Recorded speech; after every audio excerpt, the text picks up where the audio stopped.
ആരോഗ്യത്തോടെ ഇരിക്കാം. മികച്ച പരിചരണം ഞങ്ങളുടെ ഉറപ്പ്. Shoranur medical trust, Shoranur. കുളപ്പുള്ളി ഷൊർണൂർ പാതയുടെ അറ്റകുറ്റപ്പണികൾ ആരംഭിച്ചു. നിരവധി സമരങ്ങൾക്കും പ്രതിഷേധങ്ങൾക്കും ശേഷമാണ് റോഡിൽ അറ്റകുറ്റപ്പണികൾ തുടങ്ങിയത്.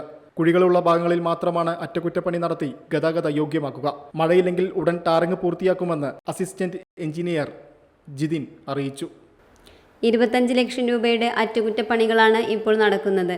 കുളപ്പുള്ളി ടെക്നിക്കൽ ഹൈസ്കൂളിന് സമീപം, കുളഞ്ചേരി കുളത്തിന് സമീപം തുടങ്ങിയ ഭാഗങ്ങളിലാണ് പ്രധാനമായും കുഴികൾ അടയ്ക്കുന്നത്. ഏറ്റെടുത്ത കരാറുകാർ പാതി വഴിയിൽ നിർമ്മാണം ഉപേക്ഷിച്ചതോടെയാണ് റോഡിൻ്റെ അവസ്ഥ ഇത്രയും മോശമായത്. മഴ പെയ്തതോടെ യാത്രക്കാർക്ക് വലിയ ബുദ്ധിമുട്ടുകൾ നേരിടുന്നു. ഇതിന് താൽക്കാലിക പരിഹാരം കാണുക എന്നതാണ് ഇപ്പോഴത്തെ ലക്ഷ്യം. റോഡിൻ്റെ പൂർണ്ണമായ നവീകരണം ഇപ്പോഴും പ്രതിസന്ധിയിലാണ്. താൽക്കാലികമായ അറ്റകുറ്റപ്പണികൾ മാത്രമാണ് ഇപ്പോൾ നടത്തുന്നത്. കുളപ്പുള്ളി മുതൽ ഷൊർണൂർ വരെയുള്ള പ്രദേശങ്ങളിൽ ഭൂരിഭാഗം പ്രദേശത്തും പാത തകർന്നു കിടക്കുകയാണ്. ഒരാഴ്ചയ്ക്കകം താൽക്കാലിക പ്രവൃത്തികൾ പൂർത്തിയാക്കാനാണ് ലക്ഷ്യം.